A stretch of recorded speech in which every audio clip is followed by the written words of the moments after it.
The late afternoon sun hung low over Veterans Memorial Stadium, casting long shadows across the crowded parking lot. The air buzzed with anticipation. Families in red, white, and blue jerseys streamed toward the gates, kids clutching hot dogs, and the distant thump of a marching band echoed from the field. It was Veterans Day, and the annual football game honoring local heroes was about to kick off. At the edge of the lot, near a weathered flagpole, stood Clarence "Buck" Thompson, a 90-year-old Vietnam War veteran, his silver hair glinting under his faded VFW cap. His weathered hands gripped a small American flag, one he'd carried every year to this event since his discharge in '73. Buck's eyes, sharp despite his age, scanned the crowd with a quiet pride. He wasn't here for the game. He was here for the kids. Buck had spent the morning polishing a box of old service medals, Bronze Star, Purple Heart, the works, earned in jungles half a world away. He'd brought them to share with a group of local Boy Scouts who were gathered nearby, wide-eyed and fidgety in their khaki uniforms. Buck knelt slowly, his knees creaking, and opened the box, letting the boys pass the medals around. "Each one's a story," he said, his voice gravelly but warm like a campfire crackling. "This one here? That's from a night we held a bridge under fire so our guys could get out. Lost good men that day." The boys hung on his every word, their scoutmaster nodding respectfully. Buck's heart swelled. He loved these moments, passing on the weight of history to kids who'd never know war's shadow. He handed a medal to a shy kid with glasses, ruffling his hair. "You keep that courage in you, son. It's what makes this country tick." As the scouts thanked him and scampered off, Buck stood, dusting off his worn denim jacket. He was about to head toward the stadium's veterans tent, where he'd been invited to share a few words before the game, when a young couple nearby caught his eye. They were struggling to unload a stroller from their beat-up minivan, the mom balancing a crying toddler while the dad wrestled with a flat tire. Without a second thought, Buck shuffled over, his cane tapping the asphalt. "Need a hand?" he asked, his tone steady but kind. The dad, flustered, looked up and nodded. Buck set his flag carefully against the van and knelt again, no easy feat at his age, to help jack up the car. "Used to fix these things in the field with nothing but a wrench and some spit," he chuckled, showing the dad how to position the spare. The mom smiled gratefully, bouncing the toddler to calm her. In 10 minutes, the tire was changed, and the couple was shaking Buck's hand like he'd just saved their lives. "You're a godsend, sir," the dad said, noticing Buck's VFW cap. "Veteran, huh?" "Thank you for your service." Buck waved it off, his cheeks flushing. "Just doing what's right," he said, picking up his flag. He turned toward the stadium, ready to join the other vets, when a sharp voice cut through the air like a knife. "Hey! You there? Step back from the vehicle!" Two security guards, bulky in their neon vests, were striding toward him, their faces hard. The taller one, a guy with a buzz cut and a scowl, had his hand on a taser clipped to his belt. Buck froze, confused, his flag still in hand. "What's the problem, officer?" he asked, keeping his voice calm, though a flicker of unease stirred in his gut. He'd faced worse than this, enemy fire, ambushes, but something about the guard's tone set him on edge. The shorter guard, a wiry guy with a name tag reading Jenkins, pointed at the minivan. "We got a report of suspicious activity near this vehicle. You need to step away now." Buck's brow furrowed. Suspicious? He'd just helped change a tire. The couple, still nearby, looked horrified. "He was helping us," the mom protested, clutching her toddler. But the guards ignored her, their eyes locked on Buck. Buzzcut stepped closer, his hand twitching toward the taser. "ID now!" he barked. "And don't make any sudden moves." Buck's heart thudded, not from fear but from a slow-burning anger. He'd seen this before, cops or guards jumping to conclusions, assuming the worst. But at 90? After all he'd given? His fingers tightened on his cane. "I'm a veteran, son," he said, his voice steady but edged with steel. "Just help these folks out." "No need for this." The guards exchanged a glance, unconvinced. Jenkins sneered. "Veteran or not, we don't know you. Step back, or we're taking you down." The crowd nearby started to notice, phones coming out, whispers spreading. Buck felt their eyes on him, a mix of curiosity and pity. His chest tightened, not from the threat, but from the humiliation. He'd survived war, raised a family, buried friends, and now here he was, being treated like a common thug in front of a crowd on Veterans Day. He reached slowly for his wallet, but before he could pull it out, Buzzcut lunged forward, yanking the taser from his belt. "I said no sudden moves," he shouted. The crackle of electricity split the air, and Buck's body jolted as the prongs hit his side. He crumpled to the asphalt, his cane clattering beside him, the flag falling from his hand. Gasps erupted from the crowd. The young mom screamed, "Stop it! He's an old man!" But the guards didn't back off. Jenkins was on his radio calling for backup while Buzzcut stood over Buck, taser still raised. Pain seared through Buck's ribs, but worse was the sting of betrayal. This wasn't just about him. It was about every vet who'd ever been disrespected, dismissed, or forgotten. As he lay there, struggling to catch his breath, the crowd's murmurs grew louder. Phones were recording now, and a few voices shouted in protest. Buck's vision blurred, but he forced himself to focus, his mind racing. He wasn't done yet. Not by a long shot. We only just started this story, but trust me, it's about to get even more intense. Stick around to see what happens when Buck faces even greater injustice. Clarence "Buck" Thompson lay on the asphalt, the sting of the taser still pulsing through his 90-year-old frame. The parking lot outside Veterans Memorial Stadium buzzed with chaos. Onlookers gawked, phones flashed, and the distant thump of the pre-game band felt like a mocking heartbeat. Buck's chest heaved as he fought to steady his breathing, his VFW cap skewed on the ground beside his fallen flag. The pain was bad, but the humiliation burned deeper. He'd survived ambushes in Vietnam, carried wounded buddies through gunfire, and now, on Veterans Day, he was sprawled out like a criminal because he'd dared to help a struggling family. His eyes, sharp despite the haze, locked onto the security guard looming over him, taser still in hand. Buzzcut, as Buck had mentally dubbed him, glared down, his jaw tight, while his partner, Jenkins, barked into a radio for backup. "Stay down, old man," Buzzcut growled, his voice dripping with disdain. Buck's fingers twitched toward his cane, inches away, but he held still. He'd learned long ago not to escalate when the odds were stacked against you. The crowd's murmurs grew louder. Some shouted in protest, others whispered nervously. A teenage girl in a cheerleader's uniform pushed through, her phone raised. "You can't do that to him," she yelled, her voice cracking. "He's a vet!" Buzzcut shot her a look that could curdle milk. "Back off, kid, or you're next." The threat silenced her, but her camera kept rolling. Buck's heart thudded, not for himself, but for her. Kids like that gave him hope, even in moments like this. The young couple Buck had helped with their flat tire stood frozen nearby, the mom clutching her toddler who wailed into the tense air. The dad stepped forward, his face red. "He was helping us!" "You've got the wrong guy!" Jenkins waved him off like a fly. "We'll sort it out." "Stay out of it." Buck caught the dad's eye, giving a slight nod to say, "It's okay. Don't get yourself in trouble." But inside, Buck was seething. This wasn't just about him. It was about every vet who'd ever been spat on, ignored, or worse, by a system that claimed to honor them. His mind flashed to 73 when he'd come home to jeers at the airport. Back then he'd swallowed the pain. Today he wasn't sure he could. Before he could dwell further, two more security guards jogged up, their boots pounding the pavement. One, a stocky woman with a ponytail, took one look at Buck and frowned. "What's this, Jenkins?" "He's 90, Jenkins shrugged. "Suspicious activity. Resisted orders." Buck let out a bitter chuckle, his voice hoarse. "Suspicious? I changed their tire, son." "That a crime now?" The woman hesitated, but Buzzcut cut her off. "Cuff him. We're taking him to the office." The crowd gasped, phones capturing every angle.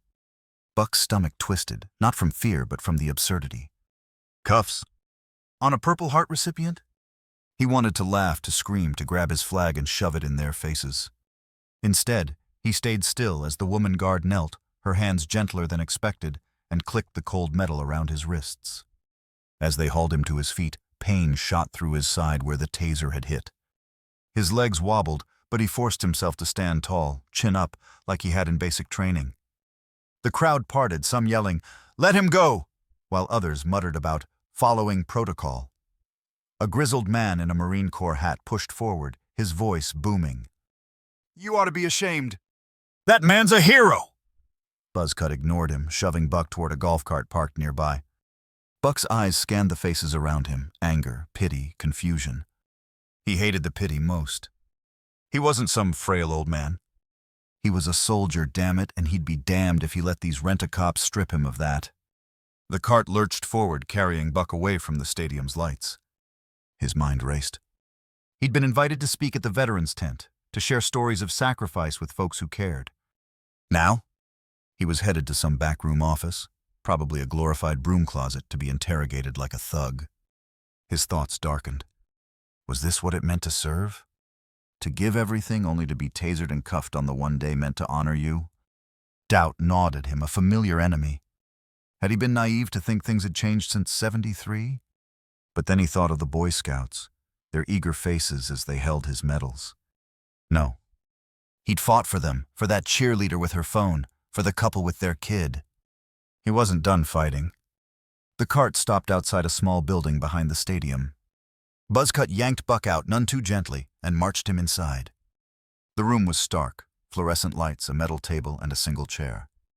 Jenkins stayed by the door while Buzzcut uncuffed Buck and pointed to the chair. Sit. We're waiting for the supervisor. Buck rubbed his wrists, his gaze icy. You boys ever serve? He asked, his voice low but cutting. Jenkins shifted uncomfortably, but Buzzcut scoffed. Doesn't matter. You broke protocol.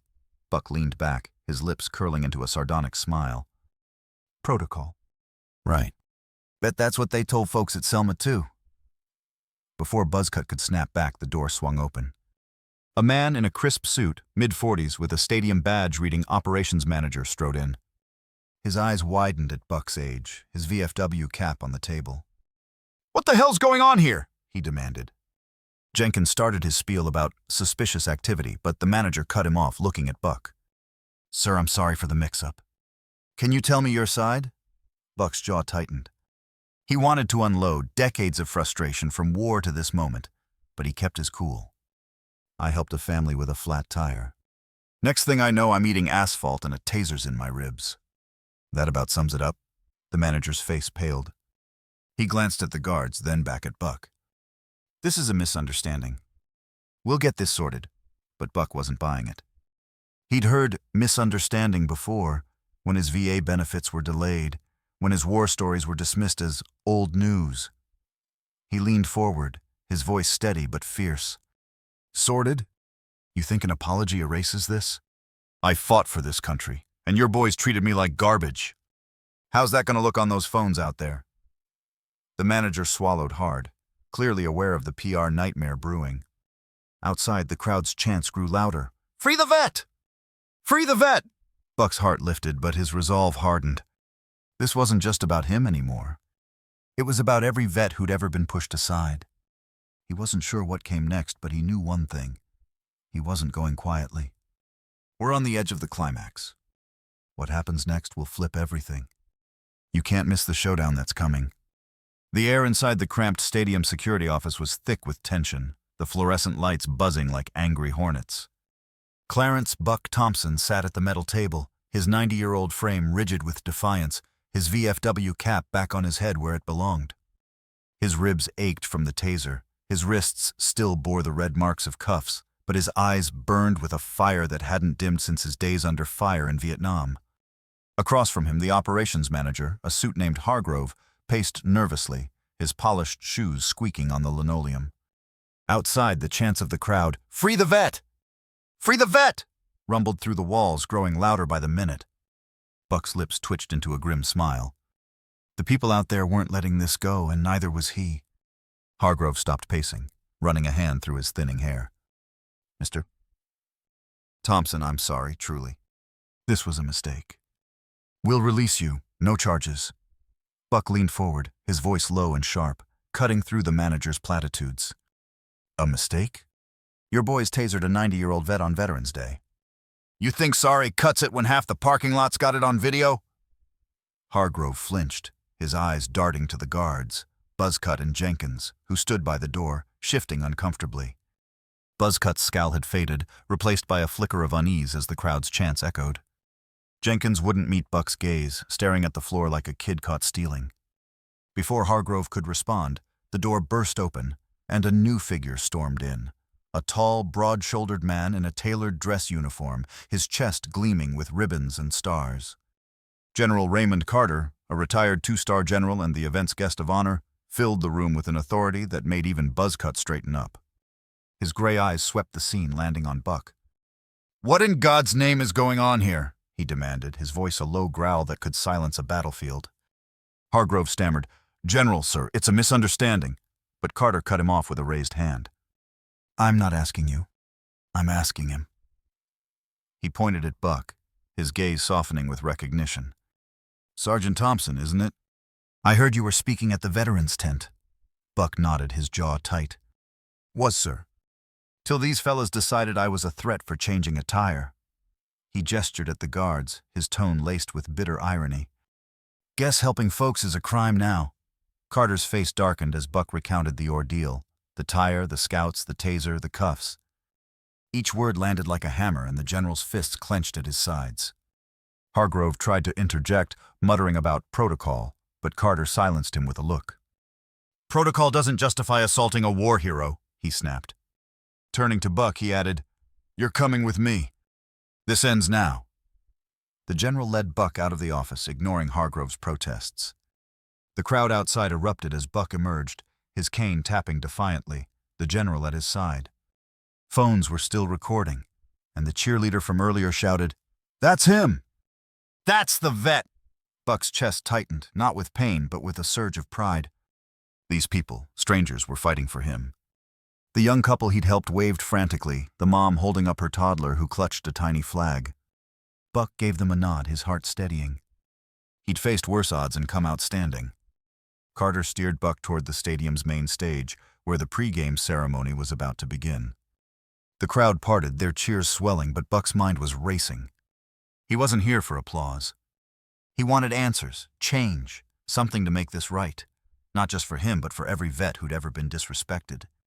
As they reached the stage, Carter grabbed the microphone, his voice booming over the loudspeakers. "Ladies and gentlemen, we're here to honor our veterans, but tonight, one of our own was disgraced." The stadium fell silent, thousands of eyes on Buck, who stood tall despite the pain in his side. Carter continued, "Sergeant Clarence Thompson, a Vietnam hero, was tasered and cuffed for helping a family." "This is not who we are," the crowd roared, a mix of outrage and support. Buck's throat tightened as Carter handed him the mic. For a moment, doubt crept in. Could he still make a difference at 90? But then he thought of his buddies who never made it home, of the kids he'd taught that morning, of the faces in the crowd. He took the mic, his voice steady but raw. "I fought for this country and I'd do it again. But I shouldn't have to fight to be treated like a human being. None of us should." He paused, letting the words sink in. "This ain't just about me. It's about every vet who's been pushed aside, forgotten, or worse.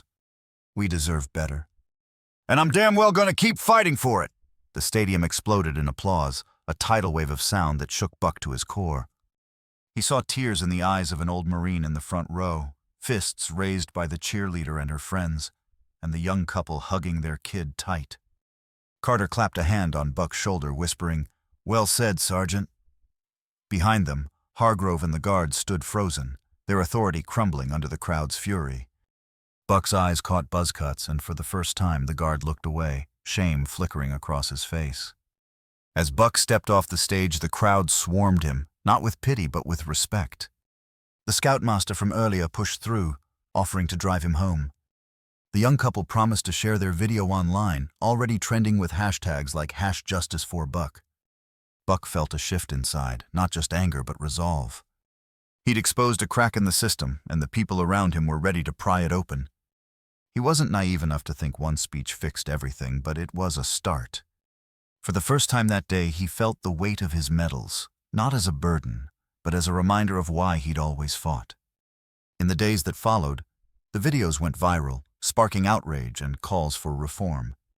The stadium issued a public apology, and Buzzcut and Jenkins were suspended pending an investigation. Buck didn't care much for apologies, but he smiled when the Boy Scouts invited him back to speak, their troop now fundraising for veterans' rights. He'd found his voice again, and he wasn't done using it.